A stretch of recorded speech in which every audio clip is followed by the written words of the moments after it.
یہ تو رسول اللہ صلی اللہ علیہ وسلم کے غلاموں کا حال ہے، تو رسول اللہ صلی اللہ علیہ وسلم کے منصب کا کیا کہنا؟ یقین کیجیے کہ اہل سنت کا تو ایمان یہ ہے کہ ساری کائنات کے لوگ اگر اللہ کی تعریف کرتے کرتے مر گئے، زبانیں کھل گئے، تو رسول اللہ کی زبان کی نکلی ہوئی ایک تعریف الحمدللہ اس کے درجے کو نہیں پہنچ سکتی۔ ہمارا تو یہ ایمان ہے۔ آپ کہتے ہیں کہ انبیاء اگر ممتاز ہے، علوم ہی میں ممتاز ہے، باقی رہا عمل، اس میں بسا اوقات امتی مساری ہو جاتا ہے، بلکہ بڑھ ہی جاتا ہے۔ اس کو نہ عقل تسلیم کرتی ہے نہ نقل تسلیم کرتی ہے۔ اور پھر ادھر تو قاسم نانوتوی صاحب کہتے ہیں کہ انبیاء اگر ممتاز ہوتے ہیں تو علوم ہی میں ممتاز ہوتے، کہتے ہیں صرف علم ہی میں ممتاز ہوتے ہیں اپنی امت سے۔ حضور آپ کو کہتے ہیں کہ انبیاء علم میں ممتاز ہوتے ہیں، اور وہ اشرف علی تھانوی صاحب جاموسا دکھا رہے ہیں۔ حفظ الایمان میں صرف علی تھانوی صاحب کہتے ہیں پھر یہ کہ حضور کی ذات مقدسہ پر علم غیب کا حکم کیا جانا بقول زید صحیح ہو تو دریافت الامر یہ ہے، اس علم سے مراد کل علم غیب ہے یا بعض علوم غیبیہ مراد ہے؟ کل تو عقلاً و نقلاً محال ہے، بعض علوم غیبیہ اگر مراد ہے تو اس میں حضور ہی کی کیا تخصیص ہے؟ ایسا علم غیب تو ہر جانور، ہر پاگل، جملہ فوائد غرض کے سارے اپنے رشتے داروں کے نام لے دیا کہ یہ جیسا حضور کا علم ہے ایسا تو ہر جانور کو علم کہا نہیں صاحب، اس میں تو یہ کہا گیا، یوں کہا گیا، یوں تشریح دی گئی، یوں مثال دی گئی۔ میں ساری مثالوں کو چھوڑ دیتا ہوں، میں آپ کے سامنے اس کا ایک فوٹو رکھ دیتا ہوں، اس کا فوٹو رکھ دیتا ہوں، اور آپ اس کو عدالت میں چیلنج کریں تو دیکھیے میں بالکل اشرف علی تھانوی کی عبارت کو پلٹ کر ایک دوسرے انداز میں بیان کرتا ہوں۔ جناب صدر مملکت ضیاء الحق صاحب کی ذات مقدسہ پر صدارت کا حکم کیا جانا بقول زید صحیح ہو تو دریافت الامر یہ ہے کہ ان کی صدارت کل کائنات پہ صدارت مراد ہے یا کائنات کے بعض حصے پر صدارت مراد؟ کائنات کے کل حصے پر تو صدارت عقلاً و نقلاً محال ہے، اور کائنات کے اگر بعض حصے پر صدارت مراد ہے تو اس میں صدر مملکت ضیاء الحق کی کیا تخصیص ہے؟ ایسی حکومت کو ہر الو کو اپنے گھونسلے پر حاصل، ہر لومڑی کو اپنی بھیڑ پر حاصل ہے، ہر کتے کو اپنی بیٹھنے کی جگہ پر حاصل ہے، لہذا سب کو کہا جائے کہ یہ صدر مملکت جنرل ضیاء الحق ہے۔ تو کہیے جناب اس میں صدر مملکت کی توہین ہوگی یا نہیں؟ اگر کہتے ہو نہیں تو آؤ چیلنج کرو کورٹ میں، مجسٹریٹ صاحبان، جج صاحبان یہ فیصلہ کر دیں کہ اس عبارت میں صدر مملکت کی کوئی توہین نہیں، یقیناً توہین ہے۔ جب صدر کی توہین ہو سکتی ہے تو رسول اللہ کی توہین نہیں ہو سکتی؟ یہ کیسی بات ہے، عجیب بات ہے۔ میں عرض کر رہا تھا ایک تو کہتا ہے کہ انبیاء علوم ہی میں ممتاز ہوتے، اور تھانوی جی کیسے ہے؟ یہ تھانوی نہیں، یہ پوک کراچی کا موجودہ پوک ہے۔ گنگا بہے تو گنگا داس، جمنا بہے تو جمنا داس، گاندھی کی آندھی کے ساتھ ہم چلے ادھر، ہوا ہو جدھر، ادھر کی بھی اور ادھر کی بھی، انٹرنیشنل آدمی ہے۔ واقعی اسی کا دل گردہ، اسی کا دل گردہ ہے۔ کوئی غیرت مند آدمی کا کلیجہ اتنا بڑا نہیں ہو سکتا۔ یہ چھوٹے تھانوی کی بات نہیں کر رہا، بڑے تھانوی کی بات کرتا ہوں۔ وہ تو کہتا ہے کہ جناب علم گویا نبی کریم علیہ السلام کو ایسا علم ہے کہ ہر جانور، ہر پاگل، جملہ بھوائن کے لیے بھی حاصل ہے۔ ایک مثال، دوسری مثال خلیل احمد اندھیٹوی صاحب، نام کی پیاری وجہ ہے، اشرف علی تھانوی، خلیل احمد اندھیٹوی، مرتضی حسن دربھنگی، رشید احمد گنگوہی، ساروں کے ساتھ ایک نہ ایک قسم کی پک لگی۔ وہ کیا کہتے ہیں؟ خلیل احمد اندھیٹوی صاحب کیا کہتے ہیں؟ مولانا عبدالسمی صاحب رحمۃ اللہ تعالی علیہ نے میلاد کے موضوع پر، میلاد کے عنوان پر ایک رسالہ لکھا، اس کا نام تھا انوار ساطعہ۔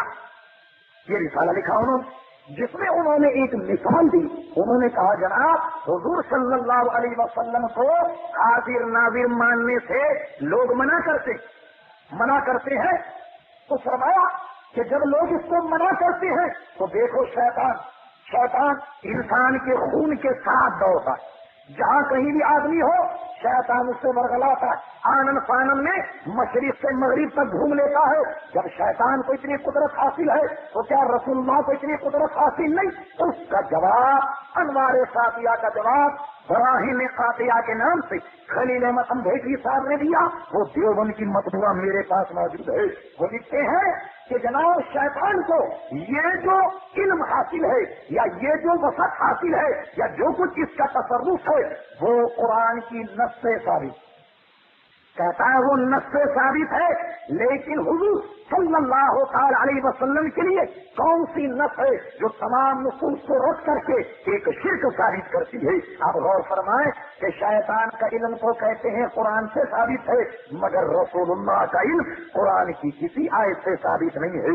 یہ کیا بات ہے؟ اصل میں بات یہ ہے کہ ہم اور آپ جس کو اپنا بڑا سمجھتے ہیں اس کی بڑائی کرتے ہیں۔ اب یہ دیکھ لو یہ کس کی بڑائی کر رہا ہے؟ ہم کچھ نہیں کہتے، ہم کچھ نہیں کہتے، ہمیں جو سب سے زیادہ عزیز ہے ہم اس کی بڑائی کرتے ہیں، اور یہ کس کی بڑائی کر رہا ہے؟ آپ ان کی کتابوں سے خوب دیکھ سکتے ہیں، سن سکتے ہیں، پہچان سکتے ہیں، جان سکتے ہیں۔ میں عرض کر رہا تھا، ایک صاحب کو کہتے ہیں کہ صاحب انبیاء اگر ممتاز ہوتے ہیں تو علم ہی میں ہوتے ہیں، مگر خانوی صاحب کہتے ہیں کہ جیسا حضور کا علم ہے ویسا ہر جانور کو معاذ اللہ اعوذ باللہ تعالیٰ ہر پاگل کو ہے، جملہ بھوائم کو حاصل ہے، مجنوں کو بھی حاصل ہے۔ دوسرا یہ کہتا ہے کہ شیطان کو بھی ایسا علم حاصل ہے۔ استغفر اللہ ربی، ہماری سمجھ یہ نہیں آتا، اور اس سے کچھ پہلے یہ لکھتا کہ علمی روح مبارک علیہ السلام کا تشریف رکھنا اور ملک الموت سے افضل ہونے کی وجہ سے یہ ہرگز ثابت نہیں ہوتا کہ علم آپ کا ان امور میں ملک الموت کے برابر بھی ہو کہ جائے کہ زیادہ۔ اس عبارت میں خلیل احمد اندھیٹوی صاحب نے حضور صلی اللہ تعالی علیہ وسلم کے علم سے ملک الموت کے علم کو وسیع مانا، اور اس کے بعد علماء حرمین نے جب ان کی گرفت تھی تو انہوں نے ایک اور رسالہ مارا نہلے سے دہلا، وہ کیا ہے؟ المحند۔ المحند میں لکھتے ہیں کہ ہمارے علماء بارہا اس کی تصریح بیان کر چکے، اس کی تصریح کر چکے ہیں کہ جو شخص یہ کہے کہ فلاں کا علم نبی علیہ السلام سے زیادہ، بس وہ ہمارے نزدیک کافر ہے۔ ارے بھائی ہماری سمجھ نہیں آتی، ایک کہتا ہے کہ ایمان والا، دوسرا کہتا ہے کافر ہے، تو ہم کیا ہے؟ دوسرا اسے کافر کہتا ہے، وہ اسے کافر کہتا ہے، اور ہم کہتے ہیں، ہم تو بہت سیدھے آدمی ہیں، ہم کہتے ہیں یہ دونوں سچے قسم خدا۔ ٹھیک ہے نا؟ دیکھو ہم کسی کی کوئی برائی نہیں کر رہے، وہ کہتا ہے تو کافر، وہ کہتا ہے تو کافر، ہم کہتے تم دونوں سچے، دونوں غلط تو نہیں کہہ رہا۔ ہم دیکھو کسی کو جھوٹا نہیں کہہ رہے، ہم کہتے ہیں یہ دونوں سچ کہتے ہیں اور حقیقت میں سچ کہتے ہیں۔ ہمارا مذہب تو بالکل واضح ہے، ہمارا مذہب تو بالکل آیا ہے۔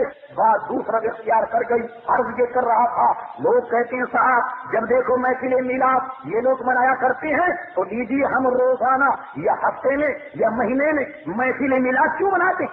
آپ کہتے ہیں صاحب وہ تو سال میں 7 ایک بار آتی ہے۔ ابھی آپ کو غلط فہمی ہو گئی۔ بات یہ ہے کہ جس مہینے میں حضور پیدا ہوئے وہ مہینہ سال میں ایک بار آتا ہے، اور جس دن حضور پیدا ہوئے وہ دن ہفتے میں ایک بار آتا ہے، اور جس وقت حضور پیدا ہوئے وہ روزانہ ایک بار آتا ہے۔